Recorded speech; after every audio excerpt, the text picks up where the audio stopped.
Lethiwe Mdluli was looking for answers from various stakeholders in Durban who are also involved in the railway business. Lukele, good evening. Welcome to today. Thank you very much for your time. You are also up and about and talking to various railway stakeholders in KwaZulu-Natal. What did you find out? Well, Praten, good afternoon. We mainly focused on how the rail infrastructure being broken down and not being repaired over the last few years has impacted on the province's economy and also on the commuters as well. So we started out by visiting a few train stations here in Durban.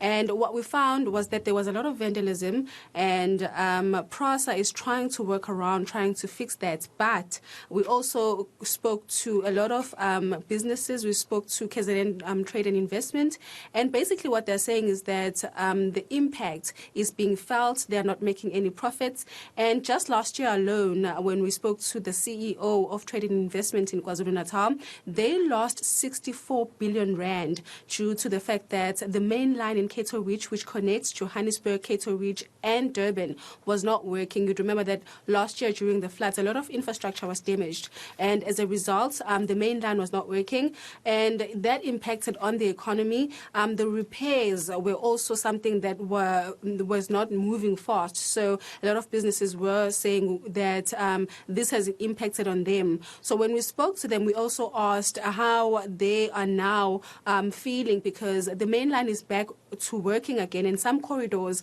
are working again, such as Umlazi, which is a very important corridor because there's over 350,000 people in that section that depend on trains as transportation. So we spoke to Trade and Investment just to get a feel on how they feel now. Are they making profits? And they are saying that they are seeing some progress, but unfortunately, national government along with the provincial governments are not working together to try and fix the railway sector. And unfortunately, because of this, a lot of businesses are now dependent on using trucks to transport goods, which is not something good.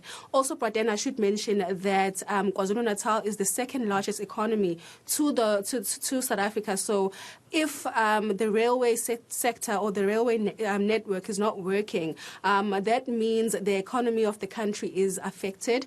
We have two strategic ports in KwaZulu-Natal, which is the Richards Bay one and also the Durban port. So if we don't have the rail system working, that means these goods that are coming in and going out are not being transported within the country. And so businesses is saying that governments should try and make a way to fix the network because it's something that is very vital to the country's economy. We spoke to KZN Trade and Investment, and this is what they had to say about the whole sector. More can be done, and what we need is a better coordination between national and provincial, including all stakeholders that are involved, in order to circumvent some of these challenges that we're experiencing. Yeah. Financial loss in terms of the route, estimated about 64 billion, looking at the Transnet numbers, that really impacts on the KZN economy. And of course, we're the second largest contributor to the economy, and that in itself is too huge in terms of an impact. Yeah. And Lukele, what about the authorities there? What are they saying on the ground in KwaZulu-Natal? Well, but then we also spoke to PRASA and also the Departments of Transport because they are the ones who are supposed to be overlooking and overseeing what is currently, the progress that is currently being done.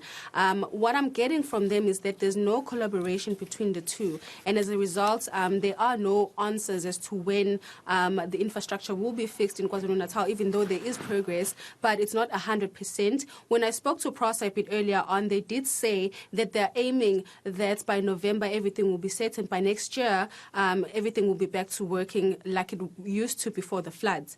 Unfortunately for the commuters, though, they don't have an answer because even though some of the corridors that were impacted by the floods last year have been opened, it's still not back to 100%. So those commuters can commute and try to make their way. Maybe if they're trying to travel to the CBD, they can connect for now, which means that they will be saving money. But unfortunately for business, it doesn't look like that there is much planning ahead as to when we can expect the rail network to be back to working 100% again. We spoke to the Transport Department because they're supposed to be overlooking this whole thing. They are in charge of PRASA, and they are saying that they are seeing progress, but they are having more engagements with companies such as PRASA and also Transnet to see or to find a way forward. Speaking to the department's spokesperson here in KwaZulu-Natal, Kwanele Ngandane, this is what he had to say.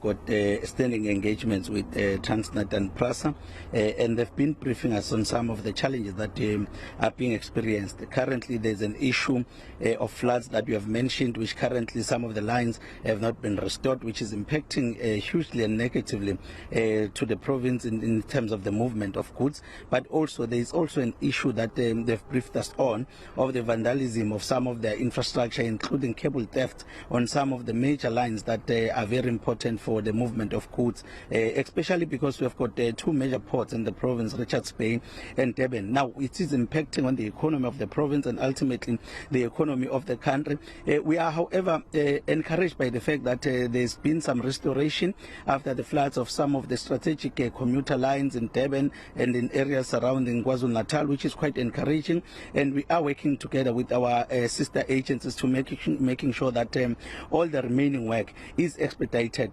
They've been briefing us regularly, and we are quite optimistic that eventually all the damaged lines will be restored. And once that is achieved, we'll then be able to relocate commuters who are now using other modes of public transport to trains, which is more affordable. But also, it will assist us as the province in terms of moving some of the goods from roads to rail, because you'll recall that since there's this damage, there's an increase in terms of the influx of trucks on the roads. Some of the roads like R34 between Paul Petersburg towards the port of Richards Bay via Melmort, the road has been adversely damaged. There are other roads as well which are linking smaller towns which now have been used by trucks because there is an increase, which is quite unprecedented. Therefore, it's impacting on the condition of our road network.